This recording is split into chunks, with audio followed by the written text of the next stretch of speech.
नमस्कार प्यारे साथियों, मैं बीके सोलंकी आप सभी का कक्षा 10वीं के विज्ञान की क्लासेस में तहे दिल से स्वागत और अभिनंदन करता हूं। तो आज हम स्टार्ट करने जा रहे हैं कक्षा 10वीं एनसीईआरटी विज्ञान चैप्टर नंबर 1 और इसका नाम है रासायनिक अभिक्रिया एवं समीकरण। इसको हम आज ध्यान से समझेंगे और ये जो कंटेंट है ये पूरे चैप्टर का निचोड़ है। यदि इसको आपने एक बार तरीके से समझ लिया तो आपको कहीं भी किसी प्रश्न में किसी प्रकार से कोई भी दिक्कत नहीं आएगी। यह कंटेंट पूरे चैप्टर नंबर 1 का पूरे का निचोड़ है और इसको पूरा समझने के बाद क्वेश्चन आंसर स्टार्ट करेंगे। तो इसको समझेंगे ध्यान से। पाठ का नाम है, पहला अध्याय है रासायनिक अभिक्रियाएं एवं समीकरण। तो रासायनिक अभिक्रियाएं एवं समीकरण ये केमिस्ट्री के शुरुआती 4 चैप्टर हैं। विज्ञान के जो शुरुआती 4 चैप्टर हैं वो केमिस्ट्री के हैं, उसके बाद बायोलॉजी है, उसके बाद पर्यावरण है। तो इसका पहला अध्याय है रासायनिक अभिक्रियाएं एवं समीकरण। तो समझेंगे पहला पॉइंट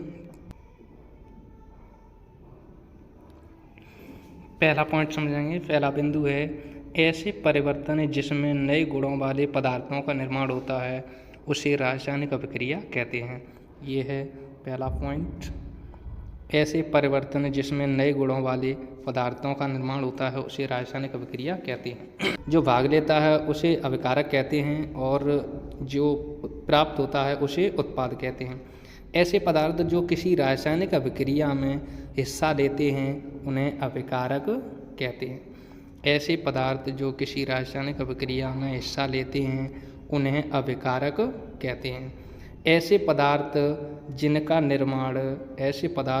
निर्माण रासायनिक अभिक्रिया में होता है उन्हें उत्पाद कहते हैं। तो रासायनिक अभिक्रिया किसे कहते हैं? ऐसे परिवर्तन जिसमें नए गुणों वाले पदार्थों का निर्माण होता है उसे रासायनिक अभिक्रिया कहते हैं। ऐसे पदार्थ जो किसी रासायनिक अभिक्रिया में हिस्सा लेते हैं उन्हें अभिकारक कहते हैं। ऐसे पदार्थ जिनका निर्माण रासायनिक अभिक्रिया में होता है उन्हें उत्पाद कहते हैं। जैसे ऑक्सीजन और हाइड्रोजन को मिला दिया जाए तो एक नया उत्पाद बनता है जिसे जल कहते हैं। तो जल में कौन कौन से अभिकारक हैं? जल में एक ऑक्सीजन और एक हाइड्रोजन, ये दोनों क्या हैं? ये दोनों अभिकारक हैं। और जो जल प्राप्त हुआ है H2O ये उत्पाद है।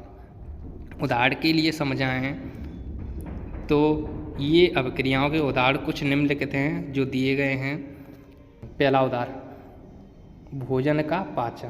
पहला पॉइंट है भोजन का पाचन। तो भोजन का पाचन एक रासायनिक अभिक्रिया का उदाहरण है। दूसरा है श्वसन। श्वसन भी एक रासायनिक अभिक्रिया का उदाहरण है। तीसरा है लोहे पर जंग लगना। लोहे पर जंग लगना भी एक रासायनिक अभिक्रिया का उदाहरण है। मैग्नीशियम फीते का जलना भी एक रासायनिक अभिक्रिया का उदाहरण है। और दही का बनना भी एक रासायनिक अभिक्रिया का उदाहरण है।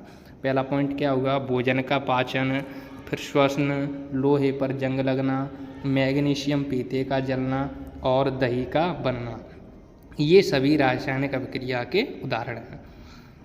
तो दोस्तों थोड़ा सा आगे बढ़ते हैं। रासायनिक अभिक्रिया के प्रेक्षण। कुछ रासायनिक अभिक्रिया के प्रेक्षण हैं तो इनको समझेंगे। तो प्रेक्षण का मतलब क्या होता है? यदि कोई रासायनिक अभिक्रिया होती है तो उसमें क्या इफेक्ट देखने को मिलता है, क्या परिवर्तन देखने को मिलता है? तो पहला, जो उत्पाद प्राप्त होते हैं उस उत्पाद प्राप्त होने में जिन जिन पदार्थों अर्थात अभिकारकों में कोई चेंजेस देखने को मिला है, जिस चेंजेस की वजह से ही उत्पाद बना है, तो कौन से चेंजेस हैं आइए उनको देखते हैं। पहला है अवस्था में परिवर्तन और दूसरा है रंग में परिवर्तन, ताप में परिवर्तन और गैस का उत्सर्जन।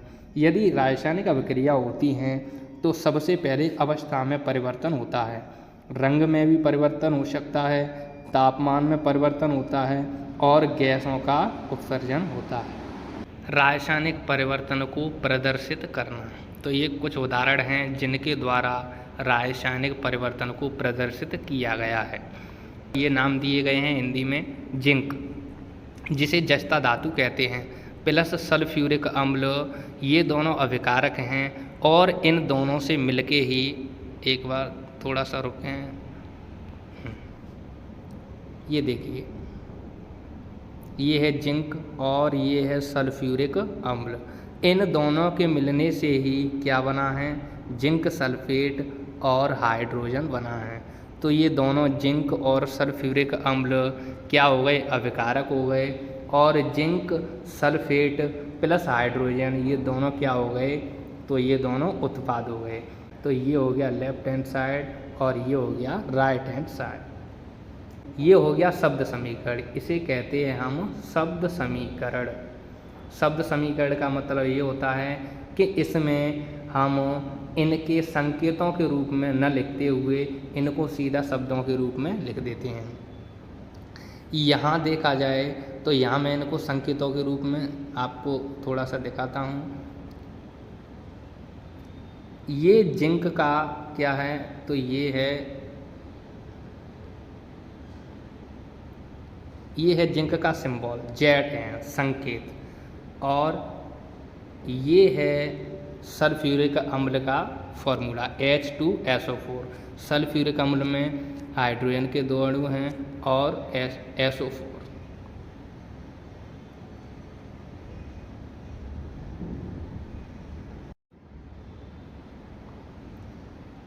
और आगे देखते हैं, ये है रासायनिक समीकरण। ये जो दिखाया गया ये क्या है, रासायनिक समीकरण ZnSO4 प्लस H2 यानी हाइड्रोजन।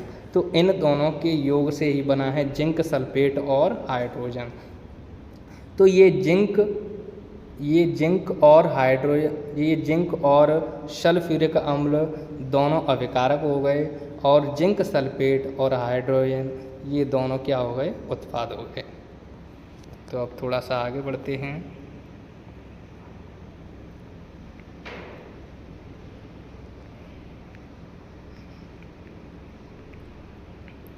अब इनकी परिभाषाओं को समझेंगे कि रासायनिक समीकरण किसे कहते हैं, और इनसे क्वेश्चन भी बनेंगे। तो साथियों, आज हम सिर्फ बुक रीडिंग करेंगे। 1 या 2 क्लास में आपकी पूरी बुक रीडिंग है, जो चैप्टर नंबर 1 की बुक रीडिंग है वो कंप्लीट हो जाएगी, जो पहले चैप्टर की बुक रीडिंग है वो कंप्लीट हो जाएगी।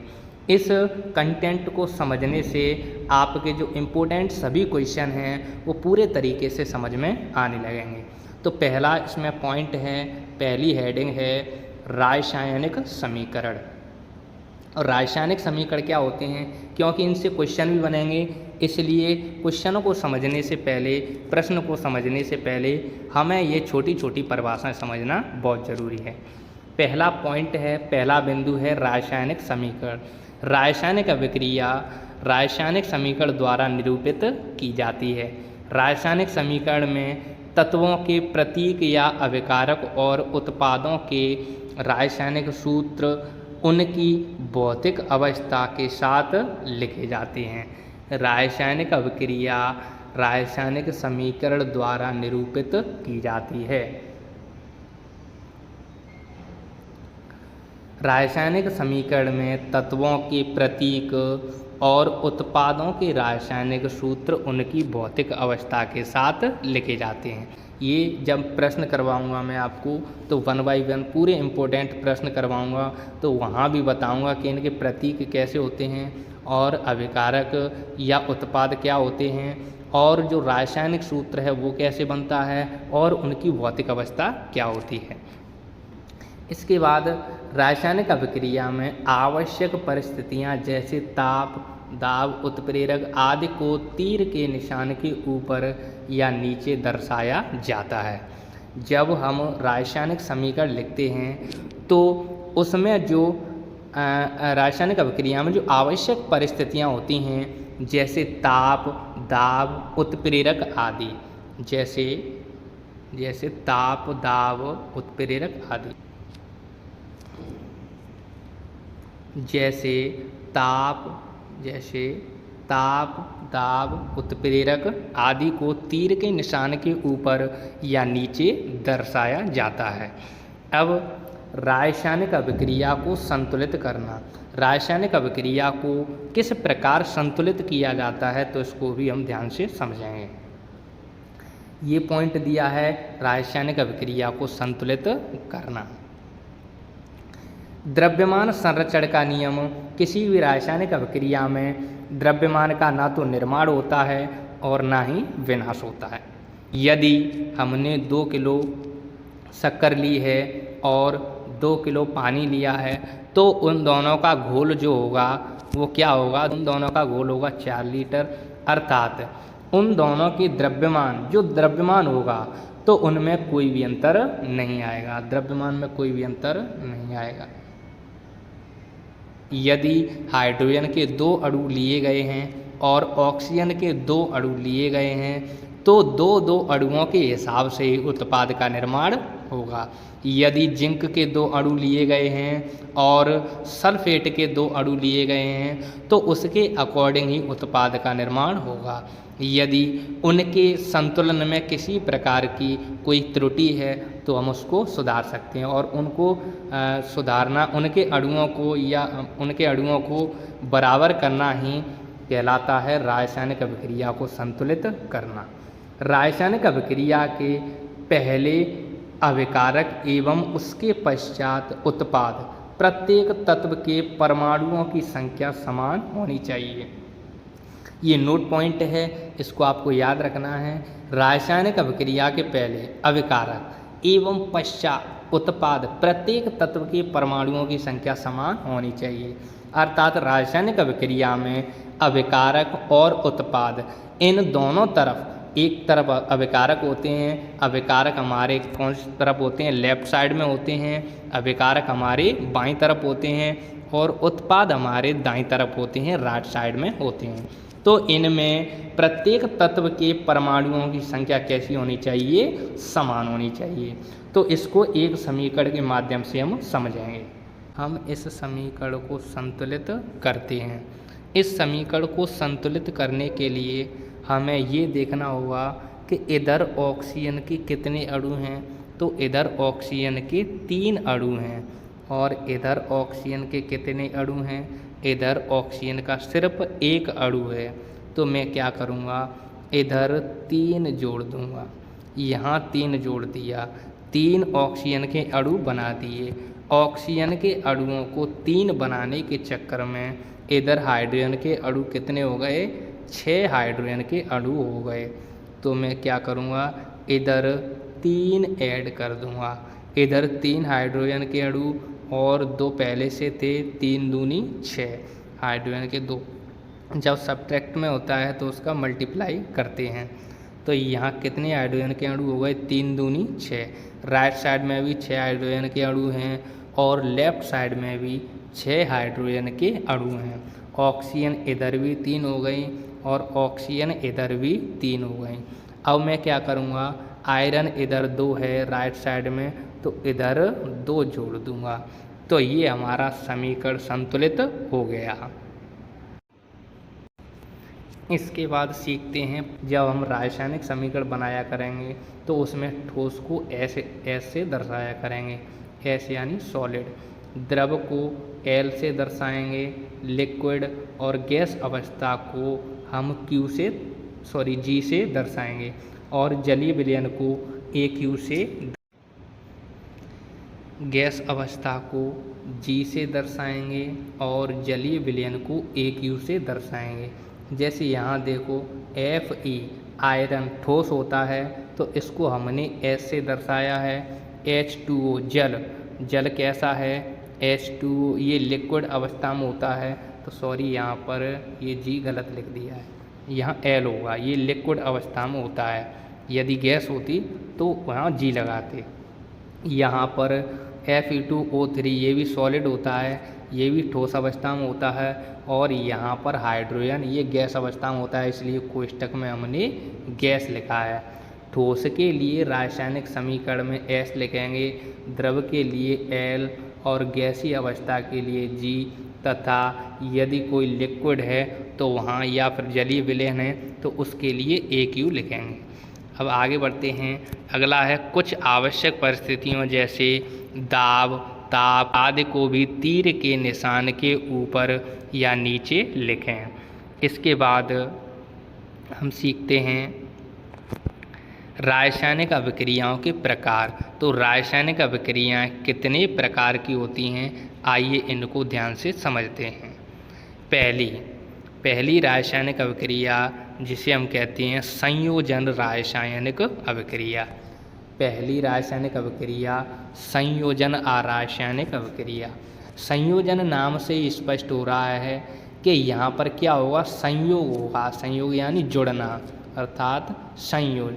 इस अभिक्रिया में दो या दो से अधिक अभिकारक मिलकर एकल उत्पाद बनाते हैं, यानी एक उत्पाद बनाते हैं। यहाँ पर ए और बी जुड़ के क्या बना रहे हैं, उत्पाद सी बना रहे हैं। तो जो ए प्लस बी है, जो ए प्लस बी है, ये क्या है, ये है अभिकारक। क्या है ये, अभिकारक। और जो सी है, सी क्या है, उत्पाद। तो जो ए प्लस बी है ये लेफ्ट साइड में है, ये अभिकारक है, और जो सी है वो क्या है, उत्पाद। ए प्लस बी अभिकारक है और सी क्या है, उत्पाद। उदाहरण क्या है, कोयले का दहन। इसका उदाहरण क्या है, कोयले का दहन। इसका पहला उदाहरण क्या है, कोयले का दहन। कोयला अर्थात कार्बन, कोयले में बहुत सारा कार्बन होता है, अर्थात कार्बन से ही मिलकर कोयला बना होता है। और कार्बन कैसा होता है, कार्बन सॉलिड होता है, कार्बन ठोस होता है, अर्थात कोयला ठोस होता है, इसलिए हमने कोष्टक में एस लिखा है। इसके बाद ऑक्सीजन। किसी भी चीज़ का यदि दहन होता है तो वो ऑक्सीजन गैस की उपस्थिति में ही होता है। ऑक्सीजन एक गैस है, इसलिए हमने कोष्टक में जी लिखा है। तो इन दोनों के संयोग से कार्बन डाइऑक्साइड बनेगी, क्या बनेगी, CO2 गैस बनेगी, इसलिए हमने कोष्टक में जी लिखा है। दूसरा इसका एग्जाम्पल है जल का निर्माण। दूसरा इसका एग्जाम्पल है जल का निर्माण। जल के निर्माण में ये हाइड्रोजन है, और हाइड्रोजन क्या है, गैस है, इसलिए कोष्टक में जी लिखा है। O2 ये भी गैस है, इसलिए कोष्टक में जी लिखा है। तो इसके निर्माण से, इन दोनों के संयोग से क्या बनेगा, H2O जल बनेगा। क्या बनेगा, जल बनेगा। इन समीकरणों को मैं आपको संतुलित करना भी सिखाऊंगा जब हम इम्पोर्टेंट क्वेश्चन करेंगे तब वहाँ। इसके बाद अगला उदाहरण है CaO। इसको कहते हैं बिना बुझा चूना, कैल्शियम ऑक्साइड, और इसका संयोग जल से करवाते हैं तो CaOH यानी बुझा हुआ चूना प्राप्त होता है। बिना बुझे हुए चूने को यदि जल में डालेंगे तो बुझा हुआ चूना प्राप्त होगा। तो यहाँ तक डाउट क्लियर हैं। अब इससे आगे बढ़ते हैं। जो अगली अभिक्रिया है उसे कहते हैं ऊष्माक्षेपी अभिक्रिया। कौन सी अभिक्रिया है ये, ऊष्माक्षेपी अभिक्रिया। इस शब्द से ही स्पष्ट हो रहा है कि इसमें ऊष्मा बाहर निकलेगी। ऊष्मा का क्षेपना अर्थात बाहर निकलना। तो जिन अभिक्रियाओं में उत्पाद के निर्माण के साथ साथ ऊष्मा का उत्सर्जन भी होता है उसे ऊष्माक्षेपी अभिक्रिया कहते हैं। जिन अभिक्रियाओं में उत्पाद के निर्माण के साथ साथ ऊष्मा का भी उत्सर्जन होता है उन्हें ऊष्माक्षेपी अभिक्रिया कहते हैं। ऊष्माक्षेपी अभिक्रियाओं के कुछ प्रमुख उदाहरण हैं। इनमें से प्राकृतिक गैस का दहन, CH4 मीथेन प्लस ऑक्सीजन। तो इन दोनों के निर्माण से, अर्थात जब मीथेन का दहन करेंगे, मीथेन क्या है, एक प्राकृतिक गैस है, और इसका दहन करेंगे, दहन हमेशा ऑक्सीजन गैस की उपस्थिति में ही होता है। जब इसका दहन करेंगे तो कार्बन डाइऑक्साइड प्राप्त होगी और जल प्राप्त होगा और ऊष्मा बाहर निकलेगी। कार्बन डाइऑक्साइड प्राप्त होगी और जल प्राप्त होगा और ऊष्मा बाहर निकलेगी। इसके बाद श्वसन, तो श्वसन भी क्या है, एक ऊष्माक्षेपी अभिक्रिया है। श्वसन में क्या होता है कि श्वसन में ग्लूकोज, ये ग्लूकोज का सूत्र है, ग्लूकोज का दहन होता है ऑक्सीजन की उपस्थिति में। ग्लूकोज का दहन किसकी उपस्थिति में होता है, ऑक्सीजन की उपस्थिति में। तब हमें कार्बन डाइऑक्साइड और जल और ऊष्मा बाहर निकलती है। कार्बन डाइऑक्साइड अलग होती है, जल अलग होता है और ऊष्मा बाहर निकलती है। तो ये ऊष्माक्षेपी अभिक्रियाओं के कुछ उदाहरण हो गए। इस अभिक्रिया के बाद अगली जो अभिक्रिया है वो है वियोजन अभिक्रिया। इस अभिक्रिया में एकल अभिकारक टूटकर दो या उससे अधिक उत्पाद बनाते हैं। वियोजन का मतलब होता है अलग होना या टूटना। वियोजन का अर्थ ही क्या होता है, अलग होना या टूटना। वियोजन का अर्थ ही क्या होता है, अलग होना या टूटना। यहाँ पर जो ए है वो टूट के दो पदार्थ बना रही है। इस अभिक्रिया में एकल अभिकारक टूटकर दो या उससे अधिक उत्पाद बनाते हैं। यहाँ पर एक जो अभिकारक है वो ए है, ये दो उत्पादों में टूट गया है बी और सी में, इसलिए इसे वियोजन अभिक्रिया कहते हैं। वियोजन अभिक्रियाओं के भी कुछ प्रकार हैं। उनमें पहला प्रकार है ऊष्मीय वियोजन। ऊष्मा द्वारा किया गया वियोजन। जब ऊष्मा द्वारा एक पदार्थ दो पदार्थों में टूट जाता है, अर्थात अभिकारक दो उत्पादों में टूट जाता है, किसके जरिए, ऊष्मा के जरिए। जब किसी पदार्थ को गर्म किया जाए, उसको ऊष्मा दी जाए, उसको हीट दिया जाए, फिर वो टूटकर दो उत्पादों में बट जाए, तो उसी को हम ऊष्मीय वियोजन अभिक्रिया कहते हैं।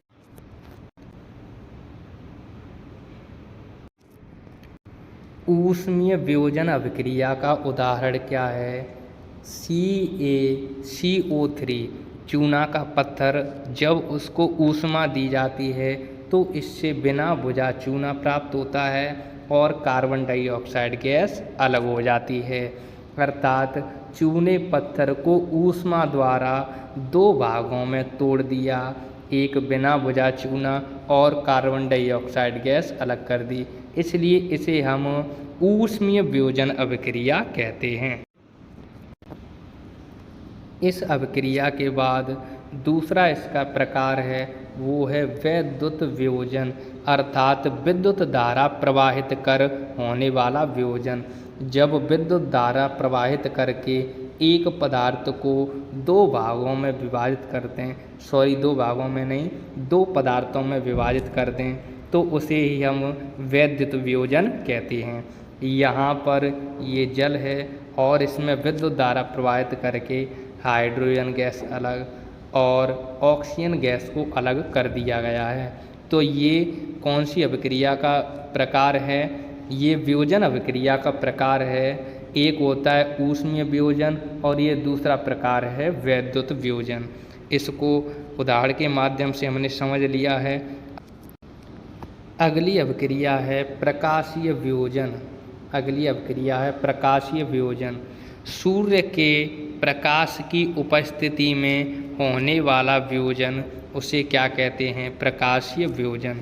जब एक अभिकारक दो उत्पादों में विभाजित हो जाए, एक अभिकारक दो उत्पादों में विभाजित हो जाए, किसके द्वारा, सूर्य के प्रकाश द्वारा, तो इसे ही हम प्रकाशीय वियोजन कहते हैं। यहाँ पर ये क्या है, AgCl सिल्वर क्लोराइड है। इसके बाद अगली अभिक्रिया है ऊष्माशोषी अभिक्रिया, अर्थात जिसमें ऊष्मा का शोषण हो। जिन अभिक्रियाओं में अभिकारकों को तोड़ने के लिए ऊष्मा, प्रकाश या विद्युत ऊर्जा की आवश्यकता होती है, उसे ऊष्माशोषी अभिक्रिया कहते हैं। इसके बाद जो अगली अभिक्रिया है उसे कहते हैं विस्थापन अभिक्रिया। यानी एक तत्व को विस्थापित कर देना। जो कम क्रियाशील तत्व है उसको कोई अधिक क्रियाशील तत्व विस्थापित कर दे तो उसी को हम विस्थापन अभिक्रिया कहते हैं। इन अभिक्रियाओं में अधिक क्रियाशील तत्व कम क्रियाशील तत्व को उसके यौगिक से विस्थापित कर देता है। इन अभिक्रियाओं में अधिक क्रियाशील तत्व कम क्रियाशील तत्व को उसके यौगिक से विस्थापित कर देता है। जैसे यहाँ देखो, ये क्या है, आयरन है और ये है कॉपर सल्फेट CuSO4, जो कि कैसे अवस्था में होता है। ये जो आयरन है वो सॉलिड अवस्था में होता है, ठोस अवस्था में होता है। इसके बाद कॉपर, ये ठोस अवस्था में होता है। ये इसका चित्र दिया गया है।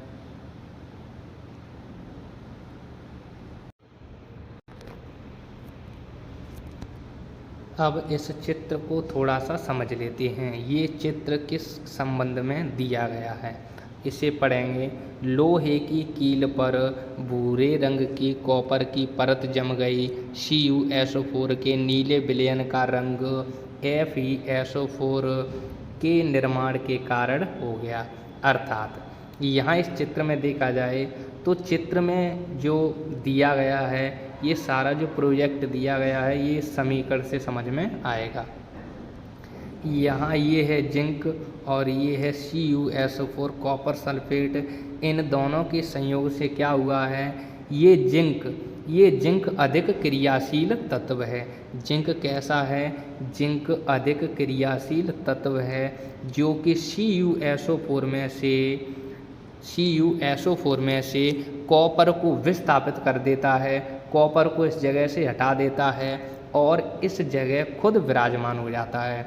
तो क्या बन गया, ZnSO4 प्लस Cu।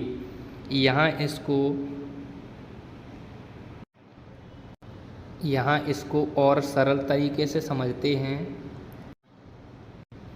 ये जो Zn है, Zn ने क्या किया, CuSO4 में से Cu को हटा दिया तो Cu हट गया तो क्या बचा, ओनली SO4। क्या फॉर्मूला बन गया, ZnSO4, जो कि खुद विराजमान हो गया और Cu को कर दिया अलग। इस चित्र में इस चीज़ को समझेंगे, इस प्रोजेक्ट को समझेंगे, इसमें क्या दिया हुआ है। यहाँ पर एक जार लिया गया है जिसमें एक विलयन है, जिसमें कै का विलयन है, इसमें कॉपर सल्फेट का विलयन है CuSO4। कॉपर सल्फेट का मतलब है CuSO4, इसका विलयन लिया गया है और इसमें लोहे की कील डाल दी गई हैं। लोहे की कील जैसे ही CuSO4 के विलयन में लोहे की कील डालेंगे तो जो आयरन है वो कॉपर को क्या कर देगा, विस्थापित कर देगा। ये जो आयरन है, यहाँ ये जो आयरन है ये क्या कर देगा, इस कॉपर को विस्थापित कर देगा। तो फॉर्मूला क्या बनेगा, FeSO4। फॉर्मूला क्या बनेगा, FeSO4। यहाँ फॉर्मूला बनेगा FeSO4, जिस वजह से इस विलयन का जो कलर है वो कैसा हो जाएगा, नीले कलर का विलयन हो जाएगा। इसलिए लोहे की कील को जब कॉपर सल्फेट के विलयन में डुबाया जाता है तो उसका रंग नीला हो जाता है। जो आयरन सल्फेट है ये कैसी अवस्था में होता है, तो ये जलीय अवस्था में होता है। इसके बाद कॉपर, ये ठोस अवस्था में होता है। ये इसका चित्र दिया गया है।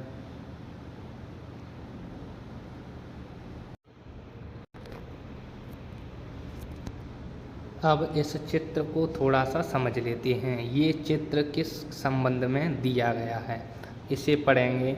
लोहे की कील पर भूरे रंग की कॉपर की परत जम गई। CuSO4 के नीले विलयन का रंग FeSO4 के निर्माण के कारण हो गया। अर्थात यहाँ इस चित्र में देखा जाए तो चित्र में जो दिया गया है, ये सारा जो प्रोजेक्ट दिया गया है ये समीकरण से समझ में आएगा। यहाँ ये है जिंक और ये है CuSO4 कॉपर सल्फेट। इन दोनों के संयोग से क्या हुआ है, ये जिंक अधिक क्रियाशील तत्व है। जिंक कैसा है, जिंक अधिक क्रियाशील तत्व है जो कि CuSO4 में से कॉपर को विस्थापित कर देता है, कॉपर को इस जगह से हटा देता है और इस जगह खुद विराजमान हो जाता है। तो क्या बन गया, ZnSO4 प्लस Cu।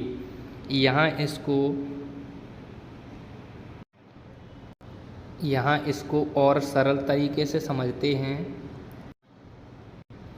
ये जो Zn है, Zn ने क्या किया, CuSO4 में से Cu को हटा दिया, तो Cu हट गया तो क्या बचा, ओनली SO4। क्या फॉर्मूला बन गया, ZnSO4, जो कि खुद विराजमान हो गया और Cu को कर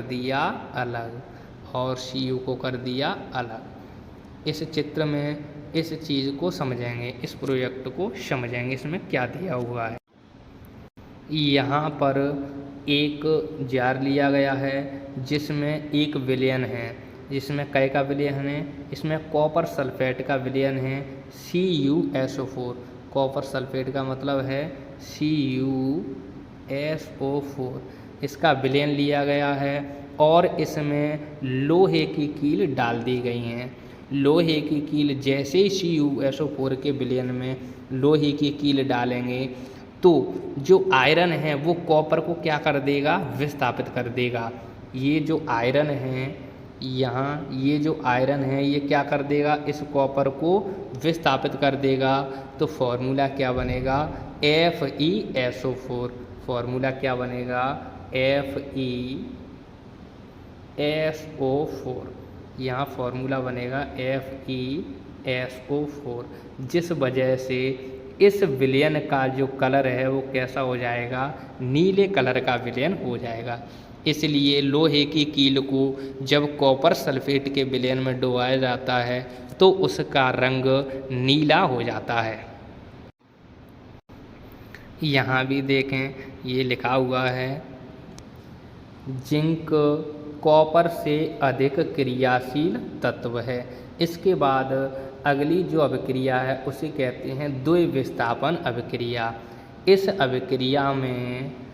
अभिक्रिया में उत्पादों का निर्माण दो यौगिकों के बीच आयनों के आदान प्रदान से होता है।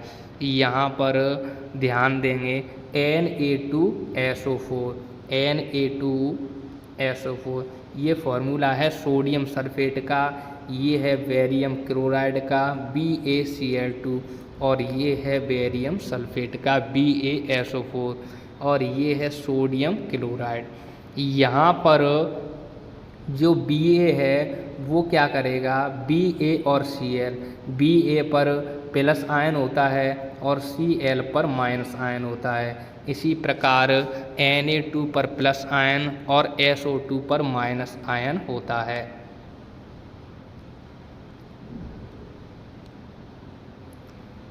Ba पर प्लस आयन और Cl पर माइनस आयन होगा।